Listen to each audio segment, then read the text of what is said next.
Many years ago, we had Alan J. Hynek came forward with the principles of the close encounter range. As many people know, the close encounters of the first kind and the second kind, and of course the third kind, which he helped Spielberg name the movie. He only got $1,000 out of it, unfortunately, but close encounters of the third kind. And as time has progressed, there was even a close encounters of the fourth kind came forward, especially when more people started reporting in abduction phenomena. So it was thought, well, we're going to need some type of new category here, because it's not just sighting of an ET. People are allegedly being taken by them. So we ended up with close encounters of the fourth kind. But then, once we open that barrel, it becomes tricky again, because you got people coming forward and saying, well, I was never taken forcefully. I went willingly. Well, hang on a second. So you went willingly? Well, yeah, I've been having these experiences for a long time, and they seemed friendly, and I went with them. And I've been sharing my experiences with these beings. That's not an abduction then, is it? So what is that? Well, it's a contact case. And this is where it became very problematic, because CE4 didn't really cover that. It covered alien abductions. So we ended up having a side session like stage 1 and stage 2. It gets very complicated. 1 and 2 of Close Encounters of the Fourth Kind, where the second part is more the contact cases. And believe me or not, there seems to be equally as many contact cases as there have been alien abduction cases. I realise for a lot of people, it started at a certain point, quite often in childhood, but they didn't have it all the way through, whereas for me, I just always had that. So I thought it was completely normal. I thought, oh, surely everyone has, a reptilian growing up with them, don't they? Surely everyone has ETs, greys that come and visit in their room, don't they? So as I got older, I realised, actually no, most people don't. At that point growing up, I didn't know anyone else. So that was quite lonely, because you don't ever have a point of contact of someone else to talk to about this. You can't say, oh, I had this visitation or I had that experience. And if you did go into any of that, obviously people would say, oh, that's really weird, or you must have imagined it, which from their perception you can understand, but obviously from yours as a child, you think, so why me? Why is no one else having these experiences? It's not really something I could talk to my family about. I think we're on a personal journey here with this. I mean, I wouldn't have known when these things were interacting with me as a small child. I wouldn't have had any concept that it were actually happening. I'd had nobody to talk to. My parents had no idea whatsoever. And when it happens, I don't know, I think acceptance is the wrong word. It's a violation, but I don't know, you don't know the signs until you start to mature, until you start to realise that these things are absolutely, alien's the word, alien to everything we know and understand. Obviously you're going to get people who look into alien abductions. I've spoke to people who claim to have been abducted. Genuine and disingenuous, to be honest with you, but and you're going to get people who actually think that they've got the answers to this. And I don't know, my gut feeling is that they don't. I mean, there's only one person who understands what's happened to me, and that's me. And I think that goes for an experiencer. I mean, you will get people who listen to people's stories and try and decipher and try and find patterns, but at the end of the day, they've not got answers. They may think they have, but in my opinion, they haven't. The alien abduction phenomena really goes hand in hand with ufology these days, particularly. I mean, a while back that wasn't the case. It was often nuts and bolts, lights in the sky approach, and the alien abduction contact phenomena was totally separate from that. And when I was contacted by a lady, and I was sent this strange image, and this is a video still. She said these entities and various other entities have been plaguing her all her life, and although all the experiences weren't negative, she really wanted it to stop, and she'd be complaining to her husband, she'd be telling her husband, who would work away at 3 months at a time on the oil rigs, and the children were complaining. So again, we have that DNA connection, the bloodline. The children were being abducted, there were military coming into the house, and the husband didn't believe a word of this. And it was only when she sent him a recorded message, a FaceTime message, that he received later down the line, because there was a delay on the oil rigs, that he saw this entity in the video and phoned home immediately. And one might think that that would be enough to wake this guy up to what his family had been telling him for years and years. But it had the absolute opposite effect. This guy just went deeper into denial. And I think that demonstrates the power and the taboo nature still of the alien abduction phenomena. There's numerous theories of people questioning why is it been going on for so long. Well, we do know through historical records that the alien abduction and the animal mutilation phenomena has been going on for a lot longer than what we initially thought. I mean, when these things came across our table, our desks and offices, they were high amounts, but then it was a very social driven subject. X-Files was very prominent on the television during that time. And there was an increase in UFO activity, and there was an increase in abduction scenarios, people reporting those experiences. Was it because they looked at the program and thought, hey, do you know what? I'll come out now. I'll come out with what I've experienced. Or, did it encourage people to make up stories and come forward? We don't know. Exactly the same thing happened with Close Encounters of the Third Kind when that came out. Spielberg's famous $18 million movie. When that happened, incidents of reporting UFOs for the first 3 years during that film were rocketed, absolutely rocketed. So we know it's a very media-driven subject, this. I think social media has helped in some respects, helped people connect, helped people talk about their experiences, but there's also a lot of disinformation and a sort of a bullying, trolling type of culture online. So I don't think it's more about, is this phenomena happening? It's more these days about the who's, what's and the whys. I'm not certain why people are being abducted, and that covers everything. That not just the people who are being abducted and there's bad things happening, good things happening. There's an agenda, and it's obviously that we've got something that they need. There must be some special ingredient within the physical makeup of mankind that they require, and I don't even think it's something that they don't understand. They probably fully understand it. I mean, we're so quick to say how advanced these things are. You get people saying, oh, they could be thousands of years in advance of us, so they probably understand it. We're probably just being harvested. There's probably something that they need, something that benefits them.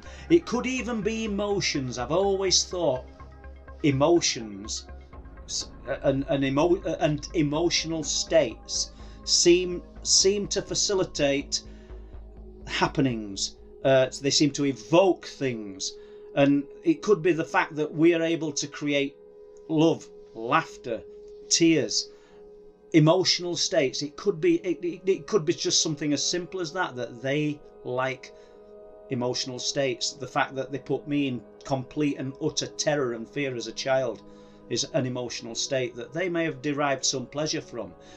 Other people might be able to portray or evoke immense feelings of love. I don't know, and I might be talking absolute rubbish here, but it's all in the air.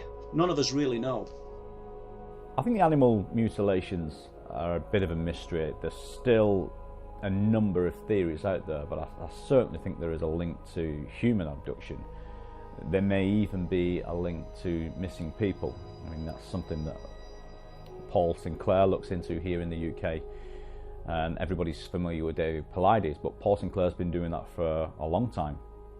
But connecting those dots is very difficult. It's and years back, when the freedom of information requests were of some use, you could get valuable information. Nowadays, it's more about knocking on doors, feet on the ground, and networking. And many times we'll be contacted by whistleblowers who really don't want to go on camera. Sometimes they don't want to speak on the phone. But what we realised is that all of this networking that's either done via cell phones, mobile phones, social media in particular, is certainly being monitored. We have evidence of that. Many of the researchers that I work with have been warned about speaking to certain people. They've been told to stop looking into certain events. So there's obviously something very secretive, and indeed most researchers will tell you that the alien abduction, the alien contact scenario, phenomena, is the biggest secret It is my theory, and amongst others now, that when we start looking at what's being taken from the animals, soft tissue, that it's something to do with the mucous membrane. It's the immunity system. What we also know is that these animals are being taken whilst they're awake and conscious because they want to induce fear, huge amounts of fear. Now, what happens when we induce fear even into the human body? You know, when people are having fearful experiences, you know, we get that urge to say, oh, it's fast. You know, we see a UFO, we're glamorized by this. The beautiful lights in the sky, we're glamored.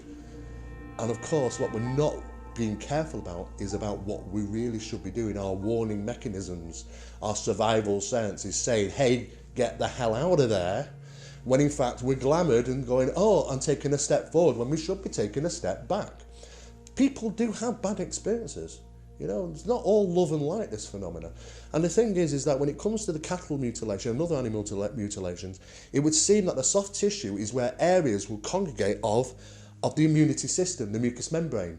And it goes into overload at times of fear, the fight or flight scenario. So maybe they're purposely inducing fear into the animals at the time. They're taking the soft tissue where immunity lies and they're studying the immune system. Maybe they're trying to work out how they don't die from a common cold, for an example. Because they tell you, if they get to the point where they can be here and not worry about the diseases that we can cope with on a regular basis, then I think the world's going to be a very different place. So now a lot of people will say military. Obviously we know that term MILAB means military abductions, but military is sort of a broad term that we use. We know that there are factions and, you know, black operatives from all those factions that fall under the umbrella of the military. So pinpointing who exactly is responsible is next to impossible. But a lot of the contactees now feel they're here for some sort of mission, almost obligated, if you like, to experience a human life, and they feel they have to fulfill some sort of mission. They have some objective, whether that be raising consciousness, whether that be just to live out the human experience, or whether that be to help other experiences and other human beings perhaps in a similar situation. You, like everyone, you do have doubts at certain points, and you do have your bad days thinking, why did I agree to this? What was I thinking? I must have been mad. But I had a wonderful experience with a lovely group of greys, some tall, some small, on board a craft. And at that point I was going through a lot of negativity with the military, lots of Chinook helicopters going over where I lived every day. I'd been approached by the secret society by this point. And I just sat there and I thought, oh, I can't believe I signed up to this. It was just a really bad day, So I said to them, I need some sort of sign from you. I need some sort of contact that this is what I've agreed to, because I'm really doubting this. I really need some help with this. So probably about 3 days later, was taken aboard the craft with the greys, and they all gathered around me in a circle and put their hands on my body. And for moments, I knew everything, not just about my life, I knew everything that had ever happened in the past with this universe and other universes, everything that was happening in that moment and everything in the future. And I was just so overwhelmed. I was so happy and joyful and crying because it was beautiful. Even all the bad stuff that you could see from the past and the present and the future, there was so much love, there was so much light, there was so much joy. And I thought, oh yes, I did agree to this. And everything that's happening is what's meant to be. And that's why I can say with such certainty, particularly when I do my lectures, the darkness will not win. It will not win, because I've seen it and I know it and I feel it. So that's why I can be so certain about it. So I mean, for me, that experience was life-changing, because it really affirmed, yes, I am here for a purpose and it's all going as it should go. One thing is for sure, they all seem to have a similar agenda, no matter where they're coming from. And if these things are all coming from different planets, then isn't it funny that they all seem to have a similar agenda? And that is to conduct experiments with us, to find out about plants and soil maybe, and to tell us that, you know, we've got to be careful about the planet, and you know, can't forget that one. It's very intriguing, but this is where this deception comes in, because some researchers now are kind of considering, hang on a second, are we being shown, is there screen memory going on here? I mean, we've had witnesses come forward and say, well, my experiences started off when I saw a white owl at the window. Or was it really a white owl? Or was it a white horse's head that popped out of a bush? Was it really? You know? Or I saw a clown's face come out the wall. Oh, how many people have actually clown phobias? You should actually start tapping the source and start interviewing these people. You'll find that there's a lot of paranormal things going on. These things can seem to somehow take control of what we already have, the mechanisms within ourselves. We know screen memories are produced through trauma type cases. We know that happens with people, you know, but especially those that have been involved in accidents, you know, severe accidents. The brain can do that. It's quite rare that people remember the whole experience. They'll remember part. And I mean, that can be frightening enough. And there can be different reasons as to why people remember. Sometimes they'll let you remember because they want to frighten you.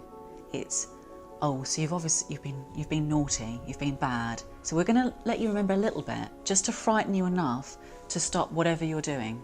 You know, trying to make connections, trying to get the word out there, whether it's through internet or doing lectures or whatever it is. Sometimes it's a little frightener. And I understand that most people think at that point, oh, okay, this is a bit too much for me. I'm going to stop, or I'm going to completely ignore this. You know, some people will have the regressions, which is great because, you know, I've had regressions myself with my friend Barbara Lamb and Mary Rodwell. Fantastic, because it's like peeling at an onion and just all the time you're learning. I understand for a lot of people, it's too frightening. They don't want to have a regression to remember all of it. Sometimes the little bits that they do remember it is bad enough.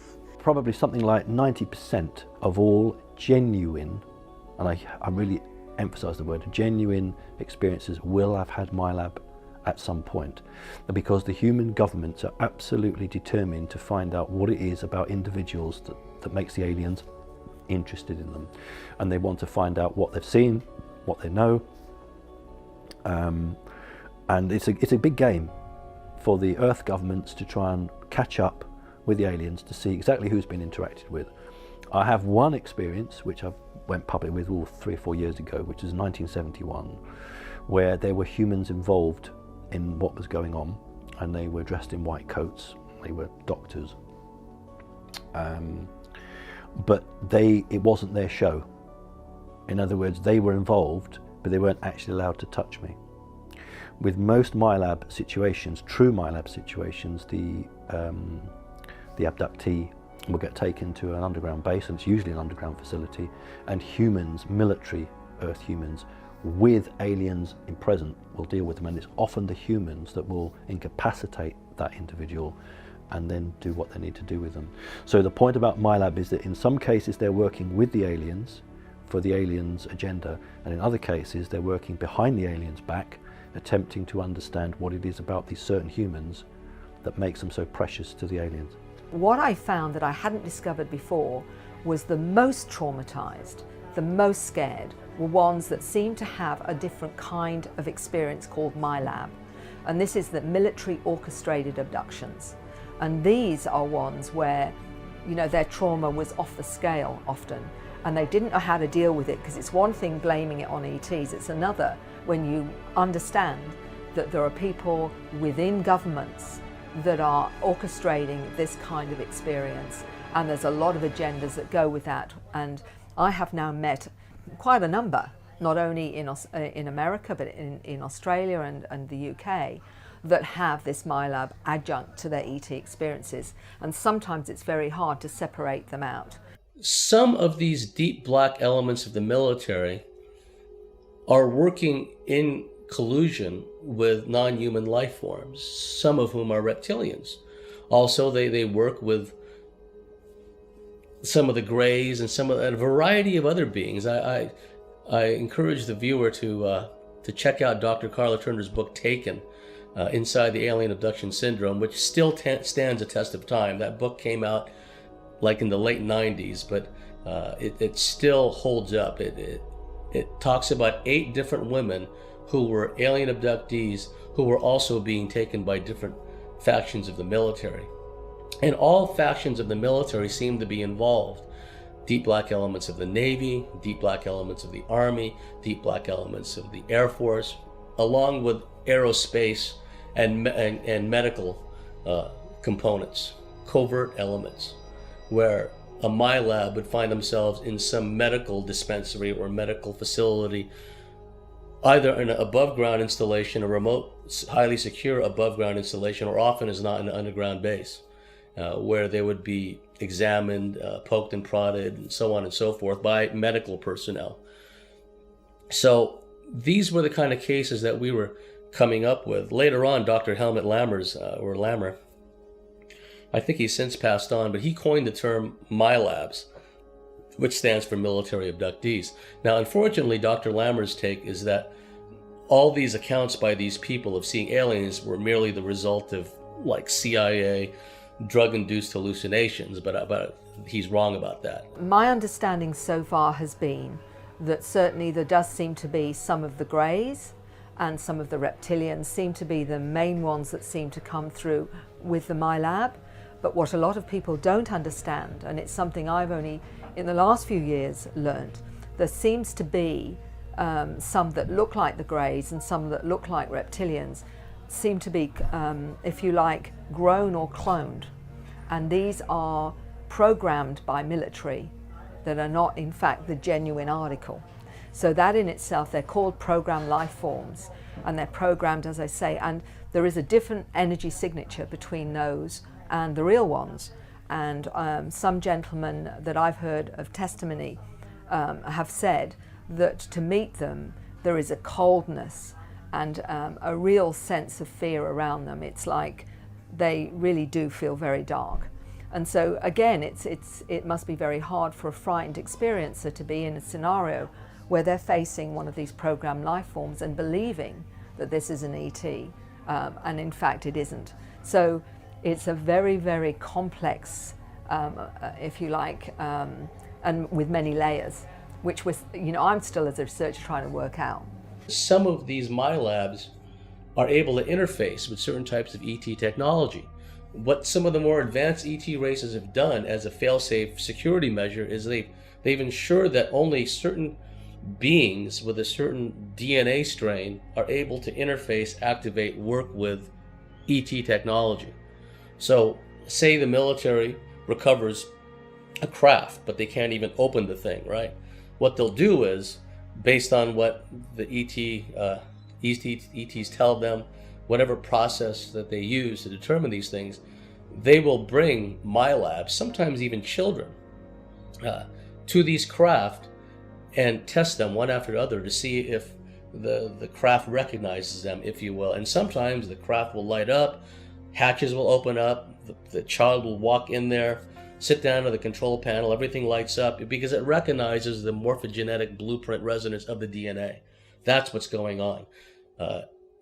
DNA is a currency of the universe. From the military point of view with these individuals is to first to find out what they experience on the craft. They want to know what the ETs are up to, they want to know their agendas, they want to know what they're teaching them on the craft, for example, because they use a lot of consciousness. They learn to levitate things, they learn to do a lot of things with their consciousness, which we don't learn normally, obviously, in third dimensional reality. So they want to know all about that. They want to get a sense of what different species are up to. When they've done all of that, and it may be through drugging and hypnosis, sometimes trauma as well, they also, part of the agenda is to make them believe that this is all orchestrated by dark species or whatever, so that if they ever do talk about it, then what they're saying is that it's these dark ETs and this is all orchestrated by them. That is part of the disinformation side of it. So with all of that, And I remember one lady describing a reptilian coming over and basically threatening to eat the person if they didn't do as they were told and all the rest of it. And it was terrifying. So they've got all of this as a terrifying ordeal, which they also know that no one's ever going to believe. It's one thing saying I'm on a craft and there's a strange being doing this to me. People can almost say, oh, well, ETs have got to, they're weird, they can do that. They don't expect it to be orchestrated by some form of cooperation or military ET cooperation like that. But that's giving you an overview of the types of things that happen through my lab. And there's a lot of other things as well, but the primary agenda is disinformation, in my understanding, as well as getting as much information about what happens on the craft, because usually when they pick people up, it's because they're experiences. Most people who are having these MyLab experiences become very, very confused because they don't know what they're really representing. First they were thought the ETs were good, then they're not so good, or are they? Is that a faction and that's a faction, or do they work with the military, or are they really truly ETs? Maybe that's the reason. Maybe they just want to confuse the hell out of these individuals. Essentially, once you realise that, as James Bartley has said before, that DNA is the currency of the universe, and I think he's spot on. I think that's an excellent analogy. It's obvious if contactees were being visited by ET races, it was only a matter of time before these deep black elements of the military wanted to know what it is the ET races want, or what it is that's special about the contactee, or both, most likely. These beings, if that is the case, then they aren't exactly what we thought they were. Get it right. Are they interdimensional? Are they extraterrestrial? The time travelers? Are they us from the future? Are they some type of spiritual being? Where do you begin with this? And this is the problem, because we're told so many things. Maybe that's us being confused. We're confused. We're not given the full information. We're not given the clear picture. We're told so many different things. What are they? Where did they come from? What do they want? Well, it seems like they've been here for a long time. This phenomenon is age-old. But as time goes on, we're changing. We're adapting to trying to find out more about this phenomena. And that's what's interesting. It's our development. I think the phenomena has stayed pretty much the same for eons. But we're kind of picking up things now and putting pieces together and kind of working things out. And that's what makes it very exciting. Like I was saying in my lecture, there's good and bad in every race, every country, every planet. So yes, although there are very negative ETs and greys and so forth, there are also very, very positive ones. So yes, there has been a huge focus on reptilians and greys and, oh, they're all evil and they want to take over the world and they're in the banking system and in the governments. And yes, there is an element of truth to that, but there seems to be a lot of people out there that they go on the internet and they read these things, or they read a book, and they take that opinion on, which is only the opinion of someone else or various other people, and they just accept that as fact when it's only an opinion. We get snippets of truth, bits of truth, but I think there's perhaps many agendas behind this, and some of those agendas, I fear, are probably so dark that to disclose that to the human population, along with the fact that you would have to say that you can't control it. The military can't control this. If they could control it, it wouldn't be top secret. They can't control certain factions of these ET races. At the end of the day, science are kind of still in the grey area, I'd say, excuse the pun.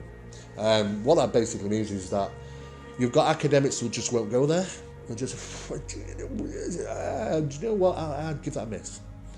And you've got some academics who will say, do you know what, I'm going for it. What hell with everybody, and great for them. I absolutely, admire those people for doing that. It takes a lot of guts because we're dealing with a society. It's us. We're dealing with the problem's us.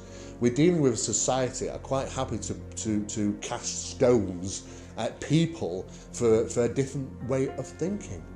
Aren't we seeing that across all society these days? We are.